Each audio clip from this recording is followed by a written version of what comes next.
Hello guys, good day and welcome to Art News. I'm Architect Jojo. Today, March 19, 2025 and I'm here in Shanghai.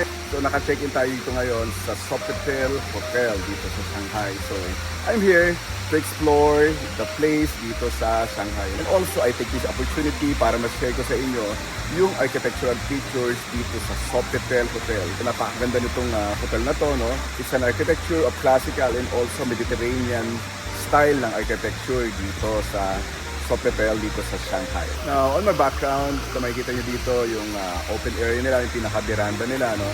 Now, here at the back, kita nyo dito yung water features. Now, on my background, at the back, you can see here the cascading water, itong water feature dito sa area na to. So, you can see all the boulders, yung mga rocks na nandito, na nilagay dito sa water feature nila.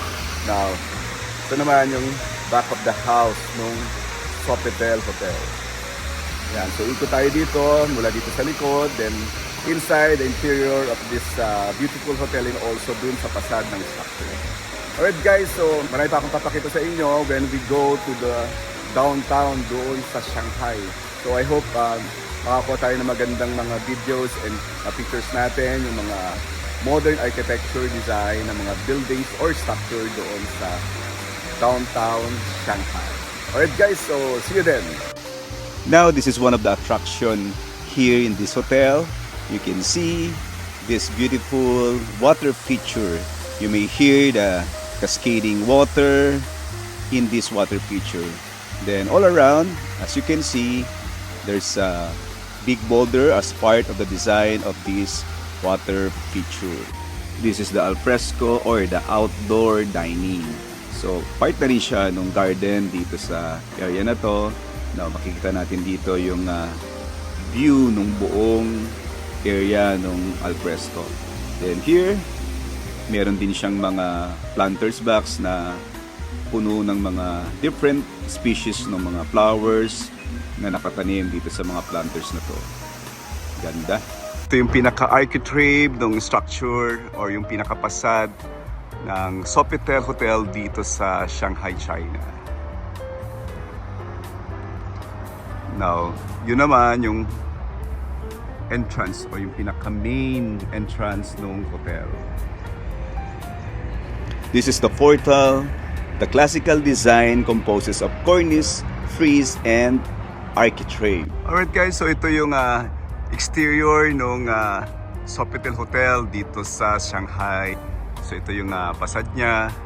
So kita natin dito yung combination ng classical and Mediterranean style ng architecture.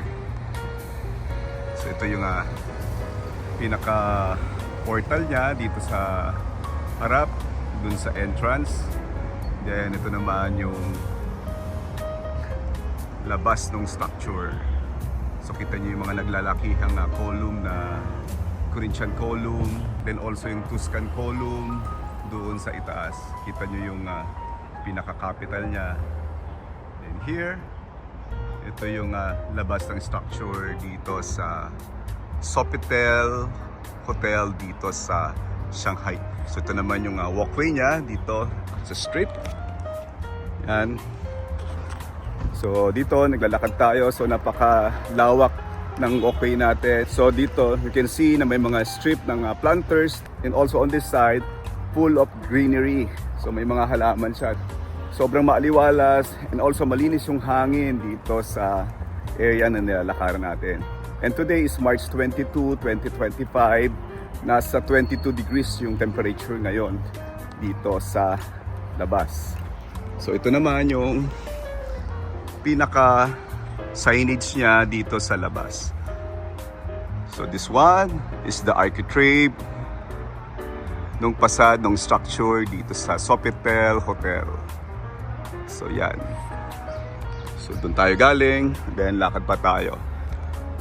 Ito naman yung the other side dito sa left. So you can see ito yung structure niya.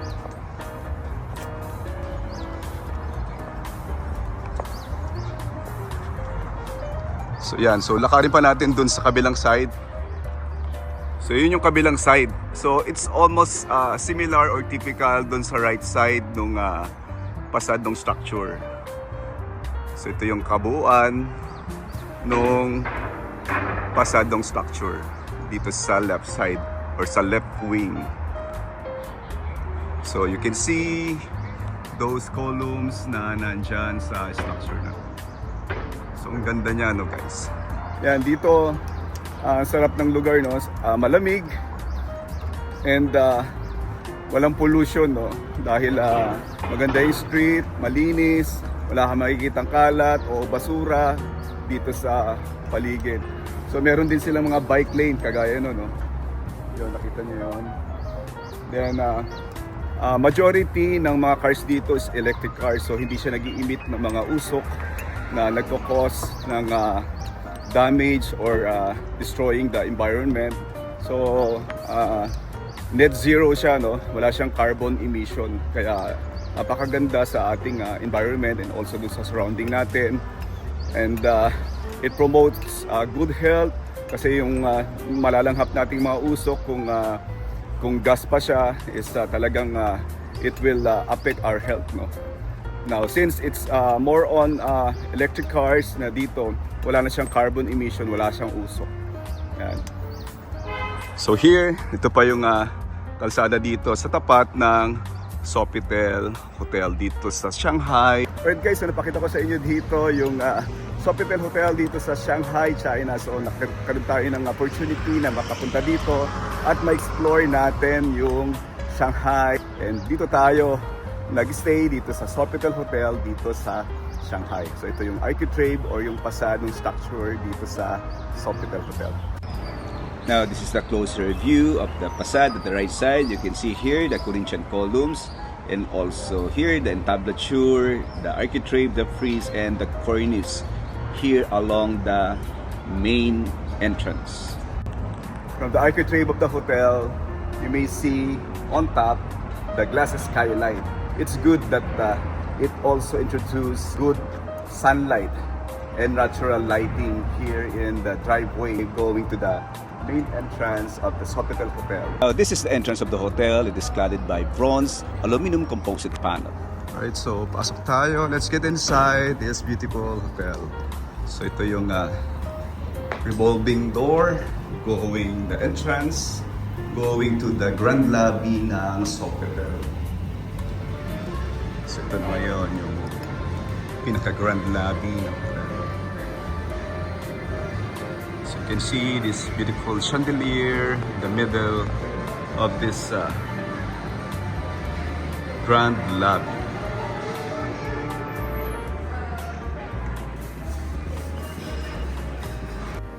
Now this is the concierge of the hotel and also the information and receiving lobby.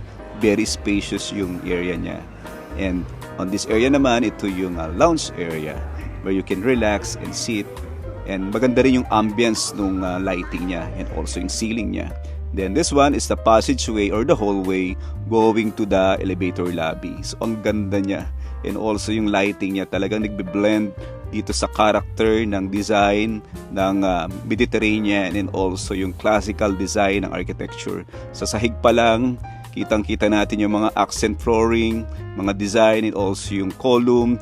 Then the round ceiling with design of this intricate floor pattern na made up of marble stones. So, kita nyo yung very elegant na mga finishes from the wall, from the ceiling, then also dito sa flooring. And even yung mga lighting fixtures, talagang mapapawaw ka talaga. So ang ganda ng ambience niya. Sobrang relaxing and also you'll be amazed of the finishes and also yung color ng paint niya and even the finishes in the floor, in the walls, in the ceiling and also yung mga lighting. So kitang-kita natin dito yung mga cornices and ang mga moldings dun sa kisame. So yan yung mga character ng classical design ng architecture. So yun, ang lawak niya, no? Very spacious. So this one is part of the area going to the hotel rooms. Then ito naman yung area doon sa main dining hall. Beautiful and amazing. Ito mga chandelier na nakikita natin. Ang ganda ng lighting and also yung mga finishes. You'll be amazed of this beautiful main dining hall. We will go down to the main dining hall so you may see itong naggagandahang mga chandelier dito sa main dining area. This is the staircase going to the main dining hall. It is made up of marble stone. Now you can see here also the finishes in the staircase and also in the ceiling, the chandelier, the good lighting, and also the flooring of this beautiful staircase. So ito yung part ng dining area and dining hall.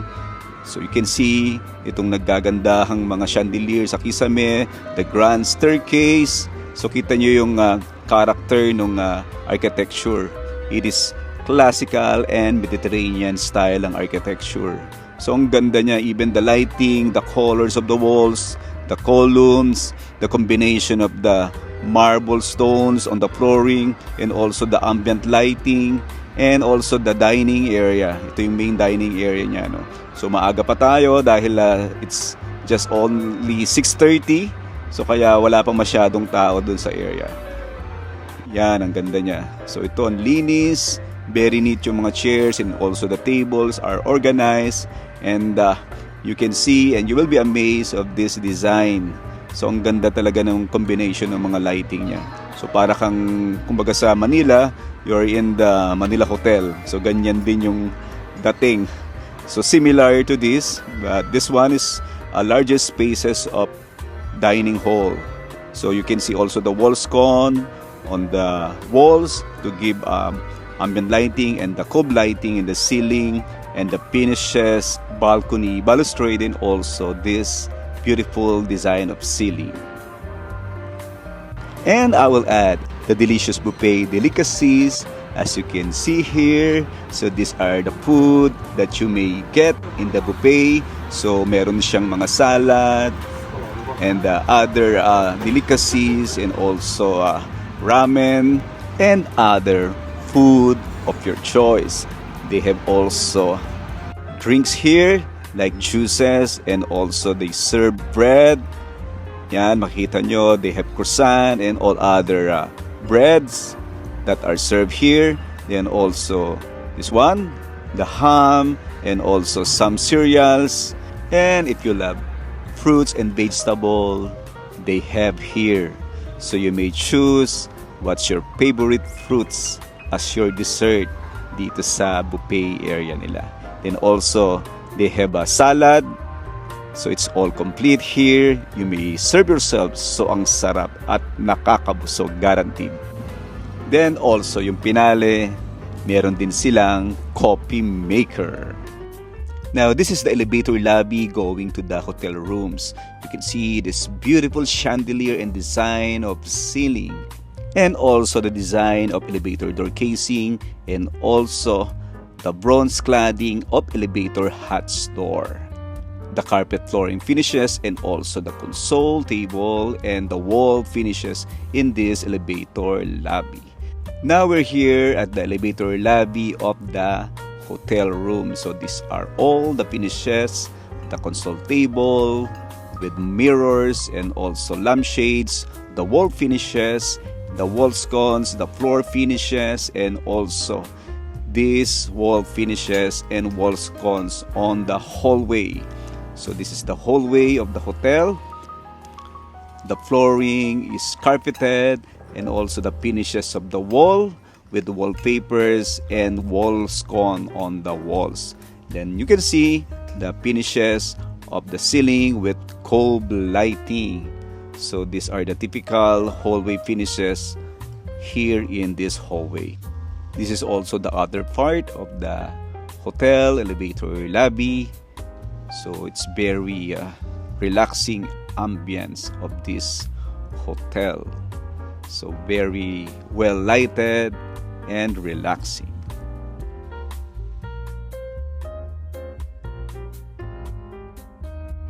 And this is our hotel rooms with good classical design of this room.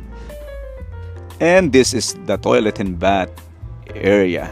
So you can see the finishes as well with the vanity mirror, the lavatory and the floor finishes, including the design of the ceiling and lighting.